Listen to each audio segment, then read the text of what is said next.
20절 말씀부터 22절까지 말씀을 보겠습니다.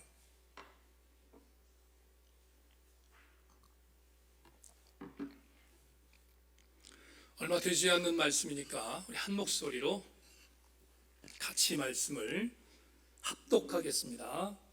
20절 같이 읽습니다. 시작. 노아가 여호와께 제단을 쌓고 모든 정결한 짐승과 모든 정결한 새 중에서 제물을 취하여 번제로 제단에 드렸더니 여호와께서 그 향기를 받으시고 그 중심에 이르시되 내가 다시는 사람으로 말미암아 땅을 저주하지 아니하리니 이는 사람의 마음이 계획하는 바가 어려서부터 악함이라.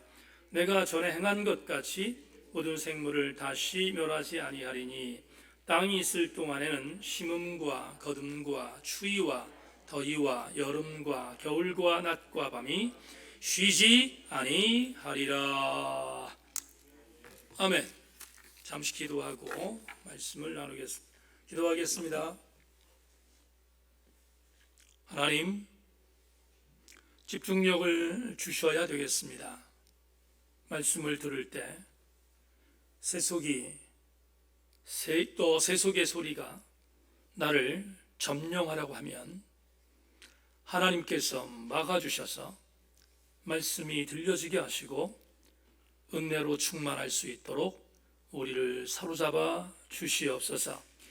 잊어버린 예배지만, 잊혀진 예배지만 주님께 집중하기에 나왔습니다.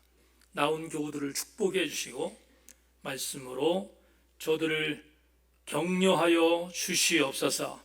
말씀을 들을 때 우리의 심장이 뜨거워지게 하시고 또한 삶의 여정 속에서 승리하는 말씀으로 우리를 접목시켜 주시옵소서. 성령의 도우심을 기대하며 예수 그리스도 이름으로 기도하옵나이다. 아멘. 여러분과 함께 오늘 창세기 37번째 말씀의 제목으로 나온 후에 라는 제목을 갖고 은혜를 나누겠습니다. 말씀을 어제부터 준비하기 시작했는데 어제와 오늘 이틀 동안 여러분들은 연휴로 쉬셨겠지만 저는 말씀 준비하려고 더 많이 집중하는 시간을 가졌습니다. 여러분, 잊어버린 예배, 잊혀진 예배가 수요 예배인데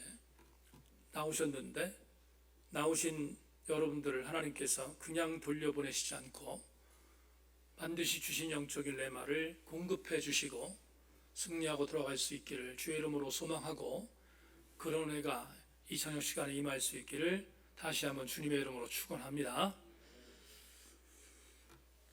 지난달 교회 리모델링 공사를 마쳤습니다. 이제 비가 많이 내려도 누수되는 부분들이 없어져서 걱정이 좀 덜하고 그리고 여러 가지 부분에 있어서 안심이 듭니다. 좋은 게 있으면 나쁜 것도 있다고 교회 리모델링 공사를 끝내고 났는데 예기치 않은 불청객이 찾아왔습니다. 지금 사택 베란다 3층에 새로 만든 지붕 위쪽에 새 집이 만들어진 것 같습니다. 새들이 상당히 많이 우지짓고 있는데 그냥 우지짓고 가면 좋겠는데 집을 지은 것 같은 느낌이 있어서 아침에 일어나면 베란다 쪽에 새들의 분비물이 굉장히 많이 쌓이기 시작해서 거의 이틀에 한 번씩 이 분비물을 치우고 있는데 별로 유쾌하지 않습니다. 올라가서 확인을 조금 더 심해지면 올라가서 확인을 해보고 여러분 조금 뭐라고 표현해야 되나요? 여러 가지로 뭐 그럴 것까지 있습니까? 이렇게 말씀하실지 모르겠지만 조금 더 심해지면 올라가서 새 집을 아예 없애버릴 예정입니다. 목사님 너무 잔인합니다 그럴지 모르겠지만 분비밀을 치우는 사람들로 생각해 주시길 바라고 그럴 것 같습니다. 저와 사고방식이 다른 사람들이 많이 있는데 집에서 고양이를 키우고 지금 이완 전사가 서울에 있는데 서울에 있는 집에서 고양이를 키우고 있는데 이번에 설에 내려와서 아주 추석에 내려와서 사진을 보면서 아버지 고양이 예쁘죠? 그러길래 너나 예쁘세요 그랬는데 어쨌든 간에 저와는 같은 그런 사고방식이 아닌 사람들이 고양이를 키우고 또 개도 키우고 그러는 일들을 합니다만은 저희 부부는 사실 동물과는 별로 친하지 않아서 익숙하지 않습니다. 심지어 파충류를 기르는 사람도 있다는데 정신이 어떻게 된 게 아닌가 이런 생각이 들 정도로 저하고는 생각이 아주 다릅니다. 일반적으로 동물과 인간은 다른 거주지에서 다른 공존의 상태에서 살아가는 것이 맞는데 어떻게 된 건지 모르겠지만 동물과 인간이 같은 공간 안에서 같이 살아가고 있는 그런 시대가 되어서 어떤 경우에는 상당히 난처할 때가 있는 것이 사실입니다. 왜 오늘 이야기를 드리는가 하면 이런 맥락으로 방주를 생각해 보시면 그러면 설득력이 있을 것 같다는 생각이 들었기 때문입니다. 주지하다시피 노아와 그의 8명의 식솔들이 방주 안에 살았던 시기는 정확하게 1년 17일이었습니다. 1년 17일 동안 동서남북이 막혀 있고 위쪽에 창문만 열려 있는 태바 안에서 다른 말로 표현하면 같은 공간입니다. 같은 공간 안에서 1년 17일 동안 인간과 동물이 같이 살아야 했습니다. 충분히 추측할 수 있겠지만 노아와 그의 8명의 식구들이 편안했을까? 그렇지 않았을 것입니다.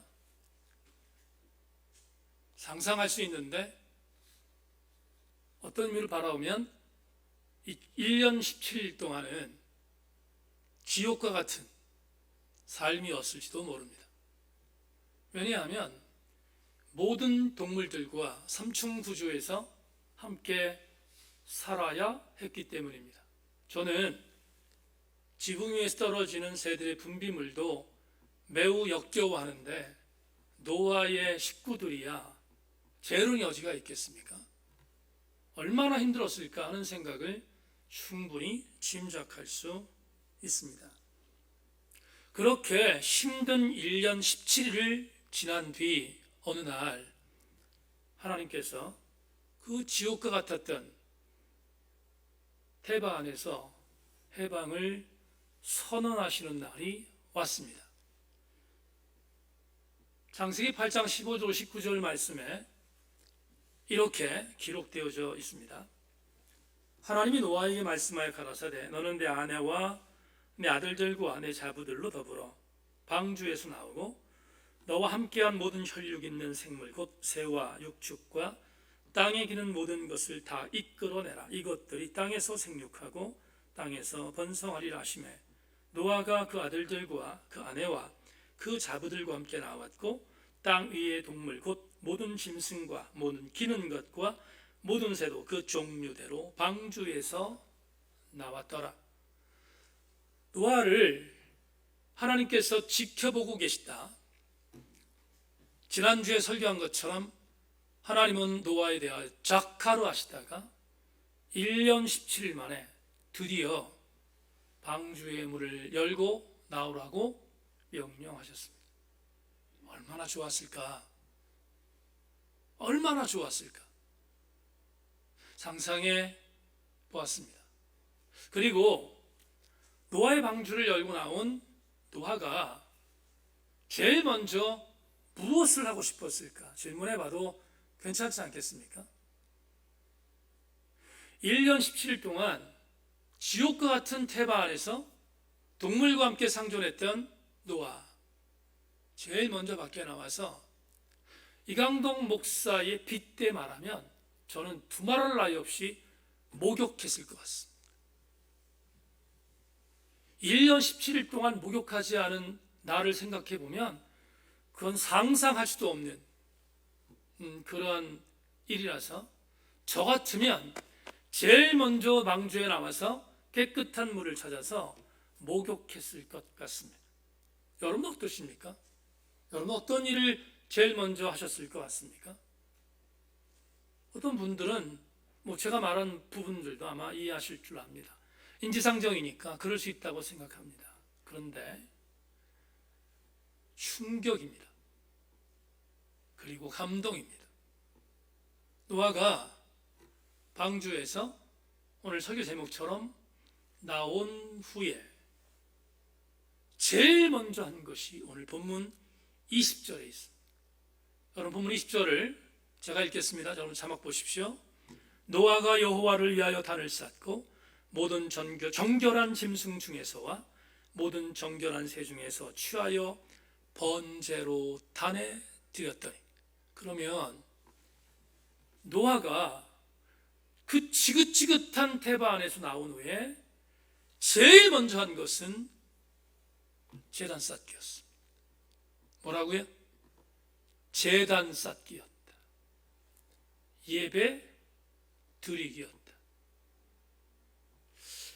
오늘 20절을 보면 노아가 여호와를 위하여 단을 쌓다라는 단어가 있어요. 우리가 일반적으로 가인과 아벨이 하나님께 제물을 드렸잖아요. 그래서 그들이 먼저 하나님께 단을 쌓다 이렇게 생각할 수 있는데, 오늘 20절에 나오는 단을 쌓다라는 히브리어 미스베하라는 이 단어가 여기에 처음 나와요. 그게 무슨 말인가 하면 형식을 갖춘, 미스베하라는 말은 형식을 갖춘 제사예요.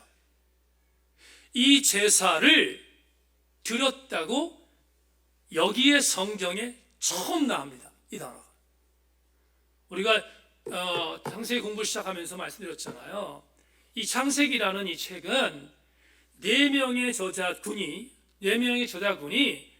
포로 이후 시대와 그 어간쯤 돼서 전승으로 내려왔던 것들을, 구전으로 내려왔던 것들을 편집하여 묶은 책이다 이렇게 말씀을 드렸지 않습니까? 그러니까 노아 시대라고 한 시대의 어떤 내용들이 기록되어 있지만, 이 미스베하라는 이 단어가 여기 들어가 있는 이유는 이미 이 창세기의 이 내용을 기록한 편조자들은 레위기의 제사법을 알았던 사람들이었을 거다 이 말이에요.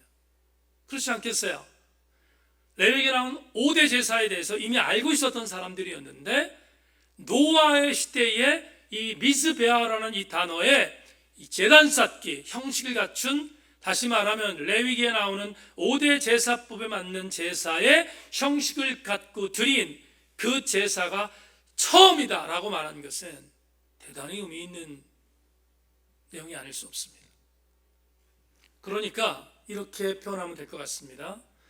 노아가 태바 안에 나와서 그냥 예배를 드린 게 아니라 가장 정성스럽게 예배를 드린 것입니다. 그래서 미스베하라는 이 단어가 우리한테 오늘 이것을 가르치는데, 여기 지금 20절에 다시 한번 볼까요? 노아가 여호와를 인하여 미스베하를 하고 모든 정결한 짐승 중에서와 모든 정결한 새 중에 취하여, 그 다음에 뭘? 번제로 되어 있잖아요. 이 번제가 여러분 잘 아시는 레위기에 나오는 첫 번째 제사인 올라 번제예요. 정말로 이게 번제라고요. 번제. 이걸 학자들은 완전제라고 합니다. 퍼펙션 오퍼링이라고 해서 완전제라고 하는 거예요. 완전제, 완전하게 드리는 제사다 이렇게 해석합니다. 자, 여러분이 올라에 대한 부분을 레위기 1장 6절로 13절이 우리에게 이렇게 알려줍니다. 자막 보세요.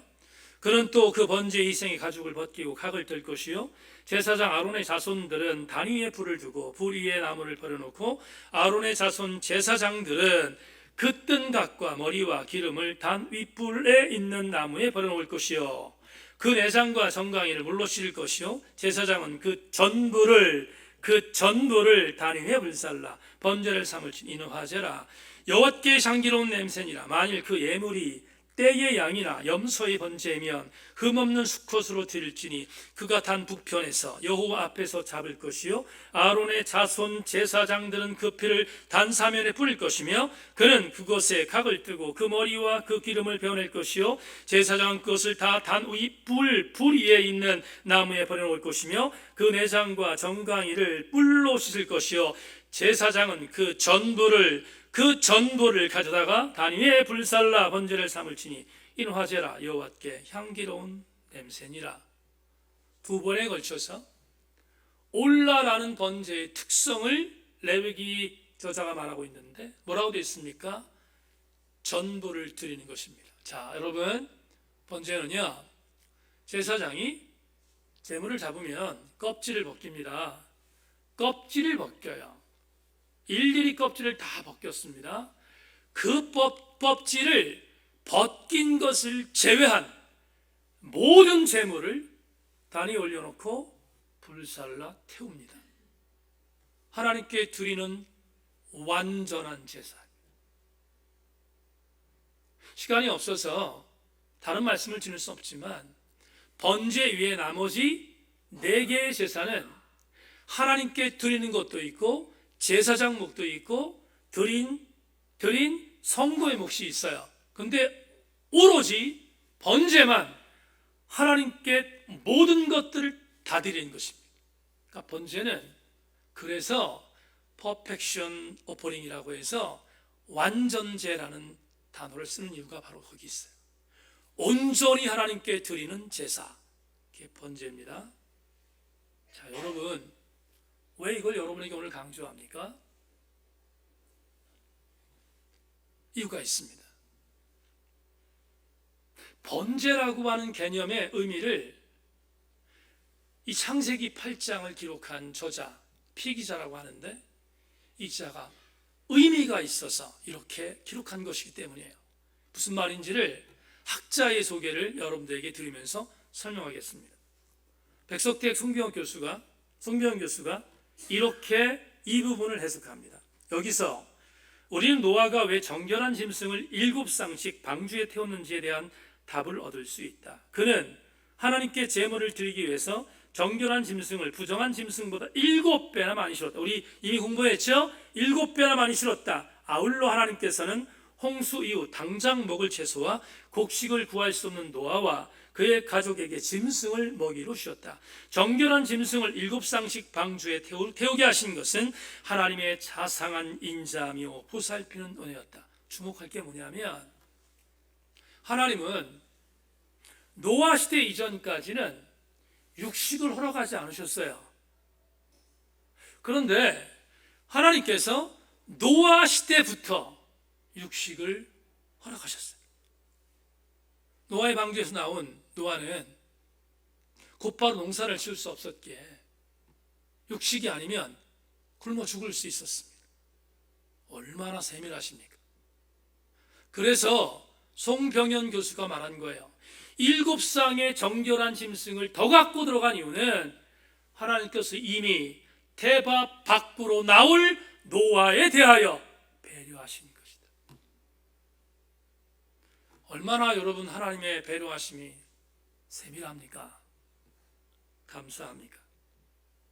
그래서 노아는 이 하나님의 은혜에, 이 세밀한 배려에 감사하여 방주에서 나오자마자 제일 먼저 행한 것이 바로 하나님께 예배드리기였다.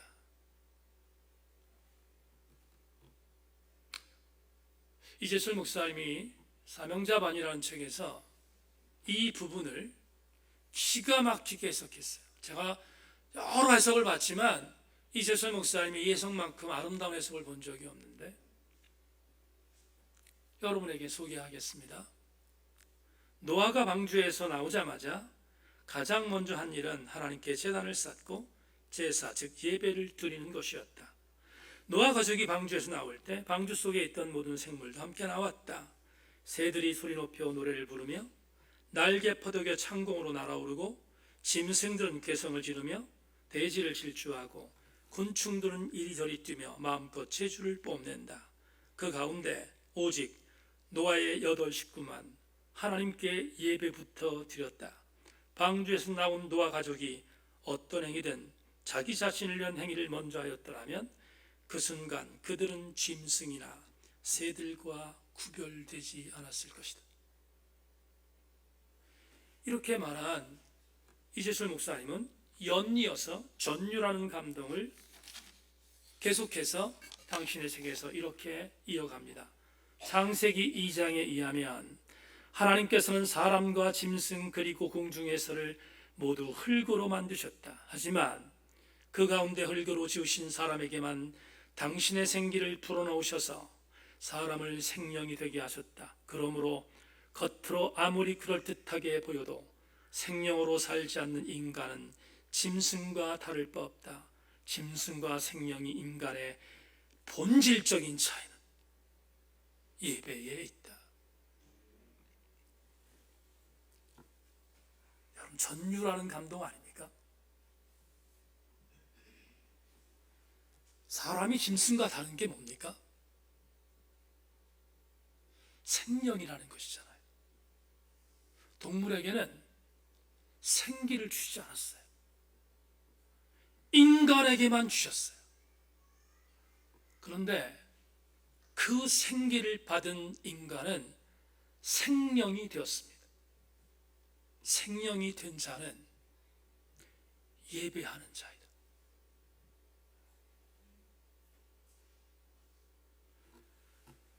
이상의 해석을 여러분과 드리면서, 그래서 시대 지금 요즘에 우리 교회 상황과 맞물려서 정말로 주목해야 될 은혜를 영적 레마로 받겠습니다. 자, 오늘 설교의 레마를 문장으로 보겠습니다. 적어도 내가 성도라면 성도가 이수하는 예배는 교행 선택 과목이 아니라 전공 필수 과목인 것을 명심해야. 대학에 들어가면 전공 필수를 이수하지 않으면 엄청난 과목을 이수했다 할지라도 졸업할 수 없습니다. 전공 필수는 한 과목도 빠지지 말고 전부 이수해야 졸업합니다. 예배는 성도들이 이수해야 할 전공 필수다. 여러분에게 왜 노아가 하고 많은 것 중에서 테바에서 나온 이후에 예배 드리기를 최우선으로 했는가? 그 이유가 뭔가? 이학 교수는 2가지의 답을 줍니다. 첫째, 노아의 제사는 홍수 심판에서 구원해 주신 하나님의 은혜에 대한 감사의 표현이다. 다 같이 아멘. 그렇지 않겠습니까? 둘째, 이 제사는 노아가 새롭게 시작하는 자신의 미래의 삶을 하나님께 전적으로 헌신하겠다는 신뢰의 표현이었다. 저도 동의합니다. 전적으로 동의합니다. 적어도 노아에게는 이 정도의 신앙의 레벨을 갖고 있었어요. 노아는 적어도 이 정도의 신앙적인 차원을 갖고 있었어요. 물론 그러니까 구원을 받았겠지만, 제가 주목하는 것은, 여러분 보세요. 테바 이전의 노아는 구원받기 이전의 노아입니다. 테바 안에 들어가서 1년 17개월을 살았습니다. 그리고 방주에서 나왔습니다. 방주에서 나온 노아는 구원 이후의 삶이에요. 우리 교회에서 그렇게 많이 쓰는 구원 그 이후의 삶이에요. 노아는 구원 그 이전의 삶과 구원 그 이후의 삶을 기가 막히게 연결하고 있지 않습니까? 무엇으로? 예배로. 여러분, 요한복음 4장에 사마리아 수가성의 여인을 잘 아시지요? 예수님 만나서 그냥 야곱의 물가에 물 떠러 왔다가 얼떨결에 메시아이신 예수 만나서 은혜 받고 구원받은 여인. 우리가 이 여인에 대한 부분의 감동을 찾을 때 대체적으로 뭘 말합니까? 주님 만나서 구원받고 그 구원의 감격으로 인하여 사마리아 성에 들어가서 예수 그리스도를 증언한 여인이라고 우리는 해석하고 은혜 받아요. 물론이지요. 그 은혜가 얼마나 큽니까? 근데 잊어버리면 안 되는, 간과해서는 안 되는 또 다른 은혜를 여러분께 소개하려고 합니다. 사마리아 수가성에 야곱의 우물가에 나온 이 여인은 지금 6번째 남편과 살고 있습니다. 5번째 남자들에게는 버림받은 여자였습니다. 그리고 얼마나 기구한 운명입니까? 나온 야곱의 우물가에 물 기르러 온 시간이 정오였어요. 여러분, 팔레스타인 지방에서는 정오에 사람들이 다니지 않아요. 근데 이 여인은 자기의 수치함을 가리기 위해서 사람들이 나오지 않는 그 시간에 우물가에 나온 거예요. 근데 마침 거기에 예수께서 계셨단 말이죠. 굉장히 많이 경계하지 않았겠습니까? 경계했습니다. 그런데 우리가 이 은혜, 이 기사의 스토리 통해서 우리가 잊으면 안 되는 또 하나가 있어요. 뭐가 있는가? 여러분, 여인이 예수님과 대화를 합니다. 예수님께서 복음을 증거하기 위해서 말을 거셨죠? 대화합니다. 근데 예배가 나왔습니다. 사마리아 수가성의 여인이 예수님에게 이렇게 질문합니다. 어떻게?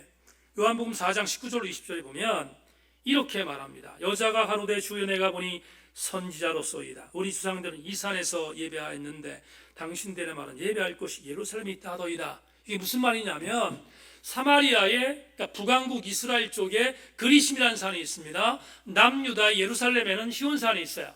그런데 이 두 북왕국 이스라엘과 남유다는 지금 서로 상정하지 않습니다. 그런데 예수님은 남유다 출신이고 이 여인은 북왕국 이스라엘 출신이에요. 그런데 만났습니다.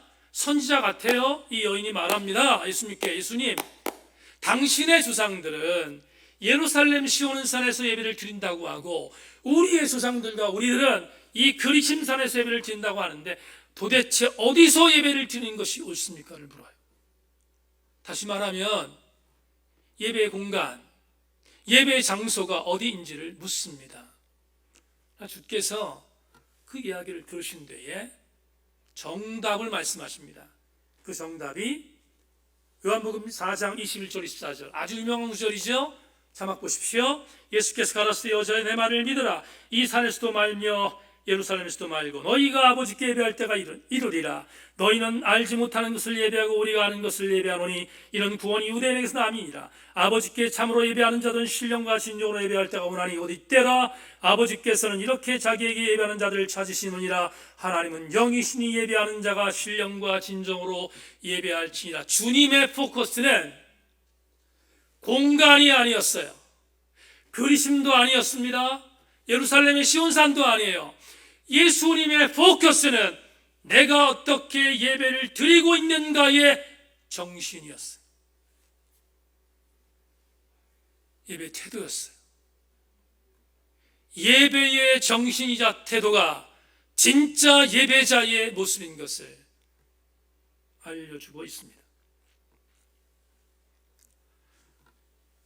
여러분, 어디서 예배를 하느냐가 중요한 것이 아니라 내가 진짜로 예배를 드리고 있느냐가 중요한 것이다. 지금 줌으로 예배드리는 지체들이 있습니다. 아제르바이잔에서, 서울에서 우리 교회 예배를 참석하는 지체들이 있습니다. 그 장소가 뭐가 중요합니까? 중요하지 않아요. 중요한 것은 내가 어떻게 예배를 드리고 있느냐가 중요한 것이. 지난 주일날 연휴가 시작되는 첫날 주일 예배에 줌 예배에 들어와서 예배드리는 지체들 중에 상당수가 엉망진창으로 예배를 드렸어요. 제가 수없이 말하는 게 뭡니까? 줌으로 예배드릴 때 화면을 켜세요. 근데 불편하거든요. 불편하니까 화면을 안 켜요. 무슨 말인가 하면 내 마음대로 예배드리겠다는 거죠. 어디서 예배를 드리냐는 중요하지 않아요. 내가 어떤 자세를 갖고 신령과 진정으로 하나님께 예배하는가가 그게 예배자의 모습이에요.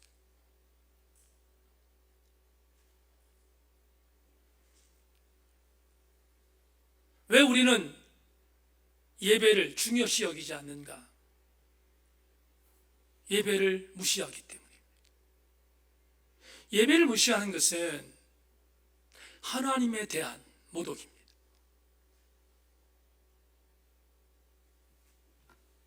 구원을 받은 자가 예배를 무시하면 구원 그 이후의 삶에 대하여 무시하는 것과 전혀 다르지 않습니다. 우리 교회에 구원 그 이후 반이 있습니다. 오늘 예배에 나와서 예배하는 친구들도 있습니다. 구원 그 이후라는 이 단어는 박영선 목사님이 쓰신 책 제목이기도 합니다. 그분은 한국교회에 지대한 영향력을 미쳤는데 그분의 목회의 전부는 구원 그 이전이 아니라 구원 그 이후에 집중하셨어요. 그래서 그분이 쓴 책을 우리 교회 리더반은 읽고 공부했습니다. 그런데 박영선 목사님이 이 책을 시작하면서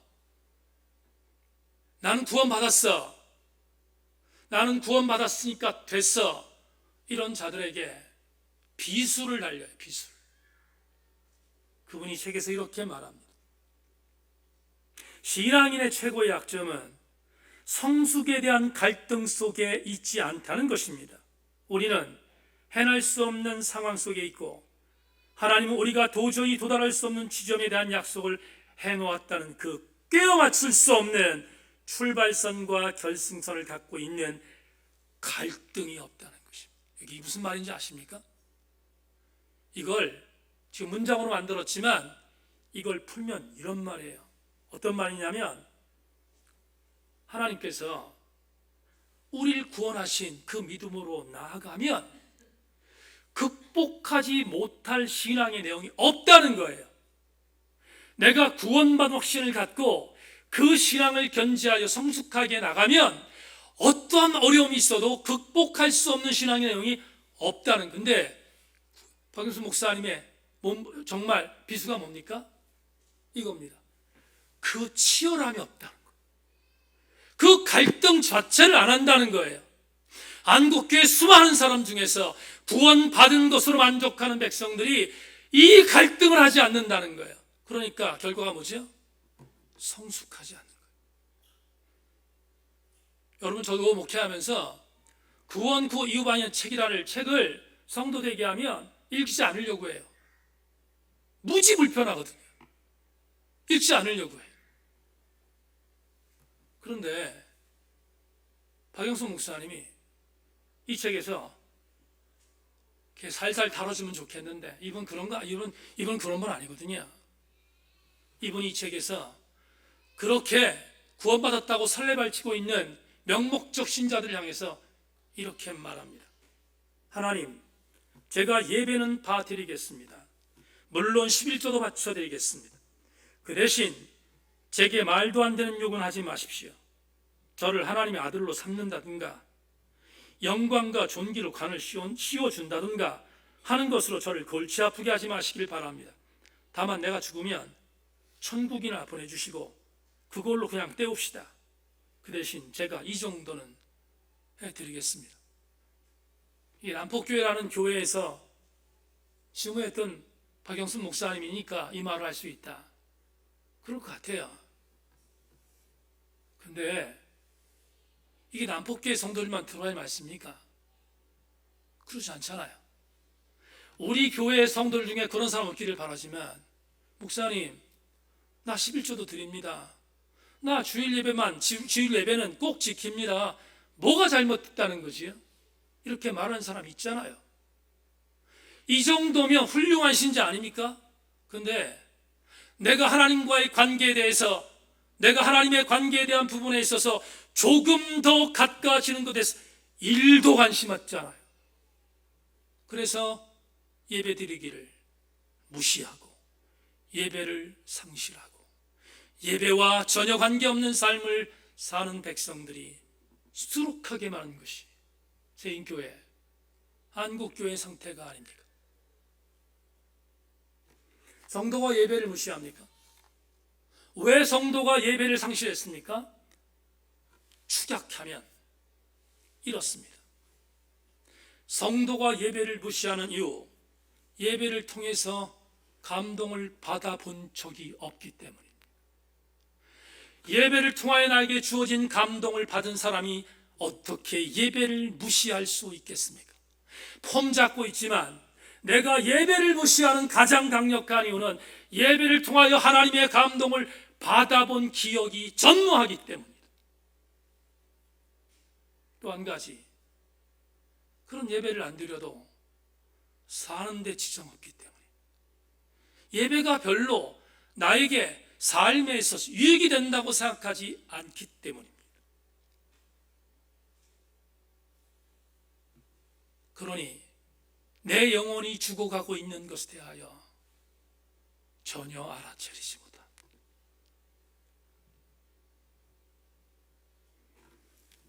말 그대로 박영선 목사님 말대로 11조 드립니다. 주일예배 드립니다. 예배가 교양 선택 아닙니까? 라고 말하는 사람이 수두룩하게 많습니다. 그러나 오늘 테바의 1년 17일 동안의 삶을 마무리하고 교회 그 테베 밖으로 나온 노아를 통하여 얻는 교훈이 뭡니까? 여러분, 노아는 예배를 교양 선택으로 받아들이지 않고 전공 필수로 받았습니다. 예배는 드려주는 것이 아니라 예배는 생명을 거는 것입니다. 그게 오늘 우리에게 테바에서 나온 후에 노아를 통하여 얻는 영적인 도전이요, 교훈이요, 감동입니다. 이제 설교를 마무리하겠습니다. 오늘 본문 21절과 22절 읽어보겠습니다. 자막 보십시오. 여호와께서 그 향기를 지망하시고 그 중심에 이르시되 내가 다시는 사람으로 인하여 땅을 저주하지 아니하리니 이는 사람의 마음에 계획하는 바가 어려서부터 악함이라. 내가 전에 행한 것 같이 모든 생물을 멸하지 아니하리니 땅이 있을 동안에는 심음과 거듭과 추위와 더위와 여름과 겨울과 낮과 밤이 쉬지 아니하리라. 여러분, 20절과 21절과 22절 말씀을 아주 편안하게 지금 읽으셨을 겁니다. 들으셨을 것입니다.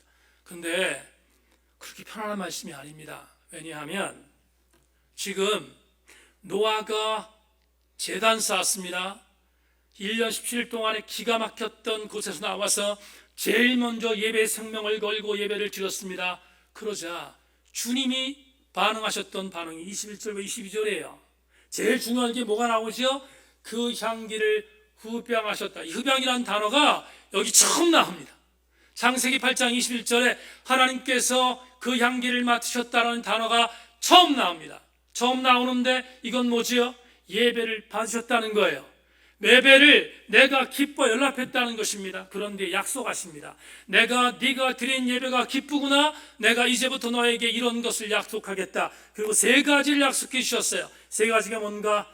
내가 이제부터는 땅을 저주하지 않는다. 둘째, 이제부터는 공동체의 죄를 묻지 않고 개별적인 죄들 심판할 것이고, 셋째, 내가 인간이 살 수 있는 최적의 조건 사계절을 줄 것이다. 이렇게 말씀하셨어요. 약속하신 것입니다. 그러면 A, B, C를 통해서 여러분 그냥 약속으로 이것을 치부하는 정도로 만들면 안 돼요. 왜냐하면 이 세 가지가 우리에게 준영적인 시사점이 있어요. 뭡니까? 이게 언제 말씀하신 거예요? 노아가 뭐 한 뒤에? 제단 쌓은 뒤에 하신 말씀이에요. 다시 말하면 우리가 예배를 드릴 때 하나님께서 예배를 드린 우리들에게 말씀하시는 것과 똑같다 이 말이에요. 다시, 예배를 드리는 자에게 주어지는 하나님의 말씀하심이 21절과 22절이에요. 이런 은혜가 있습니다. 왜 우리는 예배를 무시하면 안 됩니까? 왜 우리가 예배를 절대로 소홀히 여기면 안 됩니까? 두 가지 이유 때문입니다. 주님은 예배를 통하여 나와 여러분과 교제하고 싶어 하신다. 둘째, 하나님은 예배하는 나와 여러분과 말씀하고 싶어 하신다. 그러니까 우리를 만나고자 하시는 현장에서 우리가 어떻게 예배를 무시할 수 있습니까? 어떻게 예배를 무시할 수 있어요? 나하고 교제하고 싶어 하시는 장이 예배이며 나하고 말씀하고 싶어 하는 장이 예배인데 어떻게 예배를 우리가 무시할 수 있습니까? 말씀을 맺으면서 아픈 이야기 하나 하겠습니다. 지금 은퇴하신 유호준 교수님께서 한국교회 예배가 약해진 이유에 대해서 목사들이 책임지라고 강타합니다.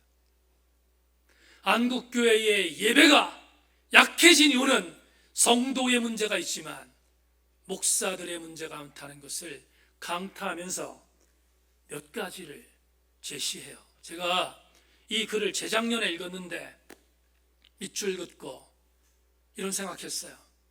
유 박사님의 이 말을 절치부심함으로 팬데믹 상황 속에서 더 많은 어려움이 있지만 절대로 우리 교회 예배를 이런 교회로 만들지 말아야겠다 생각한 것이 있습니다. 몇 가지가 있습니다. 그건 제 말이 아니고 요즘 박사님 말입니다. 첫째, 예배를 공연으로 만들어주기를 바란다. 둘째, 예배가 무거운 예배가 아닌 가벼운 예배가 되기를 바란다. 셋째, 예배를 통한 값싼 은혜가 마구 쏟아지기를 고대한다. 넷째, 예배를 통해 구원의 개인화와 믿음의 공로 사상을 불러일으키기를 기대한다. 다섯째, 예배를 통해 시대적 정신이 야합하는 것에 눈 감아주기를 바란다. 여섯 번째, 예배에서 사라진 제자도를 다그치지 말고 편의주의를 말해주기를 바란다. 이 박사는 이렇게 말합니다. 이렇게 만든 장본인들이 대다수 목사들이다.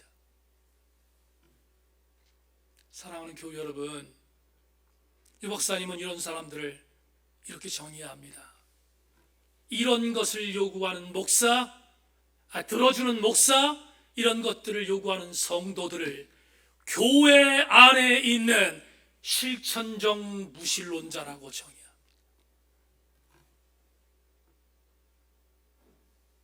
우리 교회 성도들과 지난주 목양터 이야기 마당에 수예배에 관한 담론이라는 칼럼을 썼습니다. 우리 교회 성도들도 상당수가 도찐개신입니다. 그러나 아무리 아파도 아무리 힘들어도 예배를 예배답게, 교회를 교회답게, 성도를 성도답게, 목사를 목사답게 만들어가는 교회가 우리 교회이어야 되지 않겠습니까?